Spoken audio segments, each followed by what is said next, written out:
আপনাকে যদি প্রশ্ন করা হয় উইন্ডোজ 10 এর একটি বিরক্তিকর বিষয় বলতে, আপনি কি বলবেন? ওকে, আপডেটের ব্যাপারটা যদি বাদ দিই তাহলে কি বলবেন? ওকে ফাইন, আর কিছু? আপনার অভিযোগ জায়েজ আছে। মাইক্রোসফট কিছু বিরক্তিকর অ্যাপ যা স্টোর থেকে অটোমেটিক ডাউনলোড করতে বাধ্য করে। মাইক্রোসফটের আবার নিজস্ব কিছু অ্যাপও রয়েছে যেগুলো অসহ্যকর। সেগুলো আবার ডিলিট করাও সাধারণভাবে সম্ভব হয় না। আর ব্যাকগ্রাউন্ডে এসব তো অনবরত চলতেই থাকে, ফলে আপনার পিসি স্লো হয়ে যায়। আজকের ভিডিওতে দেখানো হবে এসব ব্লোটওয়্যার কীভাবে রিমুভ করে আপনার পিসিকে ফাস্ট করবেন। আমি ইমন, আপনারা দেখছেন টেকটিউটোরিয়াল। তো চলুন শুরু করা যাক।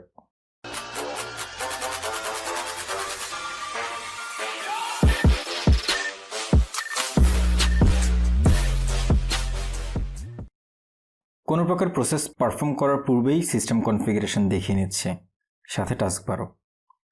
টাস্কবারে লক্ষ্য করলে দেখতে পাচ্ছেন ইউটিলাইজেশন প্রায় সময় 100% থাকে। কিছুক্ষণ চালু রাখলে দেখবেন নর্মাল হয়ে 8 থেকে 10%-এ চলে এসেছে, কিন্তু তারপর আবার যখন কোনো কিছু পারফর্ম করতে যাবেন সেটি আবার বেরিয়ে 100%ও হিট করে, ফলে ল্যাগ ফিল হয়। বলে রাখি, আমি উইন্ডোজের লেটেস্ট ভার্সন ব্যবহার করছি, অর্থাৎ 20H2, ও আমার সিস্টেম র্যাম রয়েছে 6GB। আসুন এবার ভিডিওটির নেক্সট স্টেপে যাই। আমাদের মূল লক্ষ্য হচ্ছে প্রি ইনস্টলড ও আনওয়ান্টেড যেসব অ্যাপ রয়েছে সেগুলো ডিলিট করা ও পিসিকে ফাস্ট করা। আমরা এই সম্পূর্ণ প্রসেসটি কমপ্লিট করব একটি প্রোগ্রাম বা টুল বা ইউটিলিটি টুল ব্যবহার করে। প্রথমে আমাদের টুলটি ডাউনলোড করে নিতে হবে। টুলটি ডাউনলোড করতে ব্রাউজার চালু করে গুগলে উইন্ডোজ 10 ডিব্লোটার লিখে সার্চ করতে হবে। এরপর প্রথমে থাকা গিটহাবের লিঙ্কে ক্লিক করে চালু করে নিতে হবে। আপনারা যারা সঠিক লিঙ্কটি খুঁজে পাচ্ছেন না তারা ডেসক্রিপশন বক্স চেক করে দেখতে পারেন, লিঙ্ক সেখানে দেওয়া রয়েছে। একটু নিচে নামতেই নজরে পড়বে ওয়ার্নিং। ভয় পাবেন না, এটি একটি সেফ টুল, অনেকেই ব্যবহার করে এবং আমি নিজেও টেস্টিং কমপ্লিট করেই আপনাদের সামনে হাজির করেছি। যেহেতু এটি স্ক্রিপ্ট ফাইল তাই অনেকেই হয়তো চালু করতে সমস্যায় পড়তে পারেন, তাই এখানে ইনস্ট্রাকশনে দেওয়া রয়েছে কিভাবে চালু করবেন ফাইলটি। এখানে মূলত দুটি মেথডের কথা উল্লেখ রয়েছে। প্রথম মেথডে লেখা রয়েছে প্রথমে আপনাকে জিপ ফাইলটা আনজিপ করে নিতে হবে, এরপর পাওয়ারশেল অ্যাডমিনিস্ট্রেটর মোডে চালু করে নিতে হবে, তারপর পাওয়ারশেল এক্সিকিউশন এনেবল করে নিতে হবে পাশে থাকা কমান্ড ব্যবহার করে। এরপর ডিরেক্টরি চেঞ্জ করে যেখানে এক্সট্রাক্ট করেছিলাম সেটা সিলেক্ট করে নিতে হবে এবং সবশেষে এখানে দেয়া কমান্ড ব্যবহার করে স্ক্রিপ্ট রান করাতে হবে।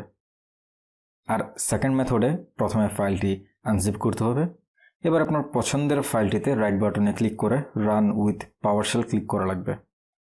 বাস, এর মাধ্যমে এই ফাইলটি রান হয়ে যাবে। আরেকটু নিচে নামলে দেখা যাবে বড় বড় লেখায় দেখানো রয়েছে স্ক্রিপ্টটি কী কী টাস্ক পারফর্ম করবে, আর একদম নিচে ক্রেডিট দেওয়া রয়েছে। বাই দ্য ওয়ে, চ্যানেলটি সাবস্ক্রাইব করেছেন তো? যদি করে না থাকেন তাহলে টুক করে সাবস্ক্রাইব করে ফেলুন। আসুন এবার ফাইলটি ডাউনলোড করে নিই। ফাইলটি ডাউনলোড করে নিতে কোড লেখাতে ক্লিক করা লাগবে, এরপর নিচে থাকা ডাউনলোড জিপে ক্লিক করতে হবে। এরই মাধ্যমে ডাউনলোড শুরু হয়ে যাবে।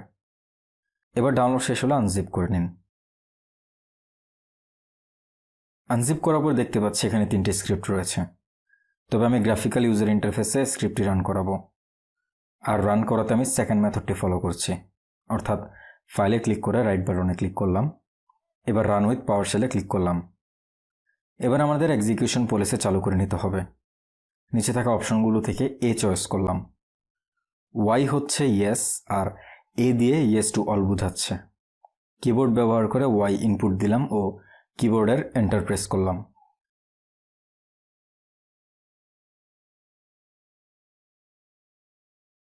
এখন দেখতে পাচ্ছেন ইউটিলিটি টুল বা প্রোগ্রাম চালু হয়ে গিয়েছে।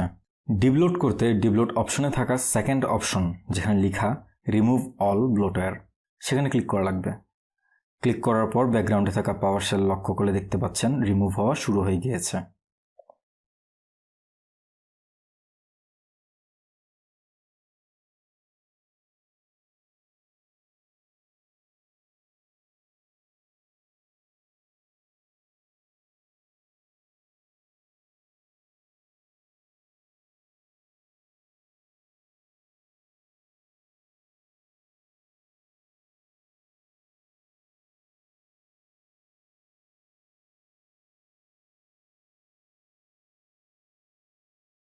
কিছুক্ষণ অপেক্ষা করার পর পাওয়ারশেলে লিখে আসবে ফিনিশড অল টাস্কস।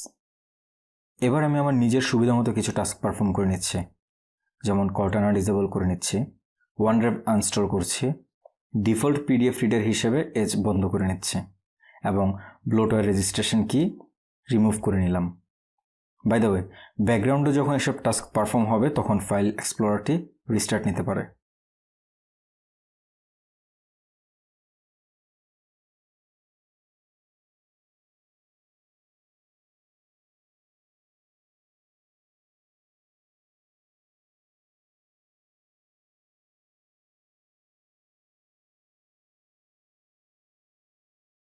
সব কাজ শেষ হলে পিসিকে একটি রিস্টার্ট দিন।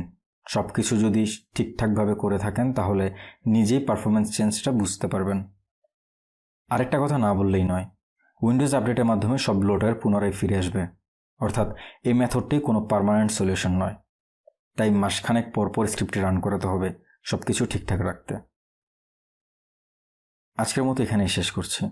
ভিডিওটি ভালো লাগলে লাইক করবেন, কমেন্টে জানাবেন আপনার মতামত। আল্লাহ হাফেজ।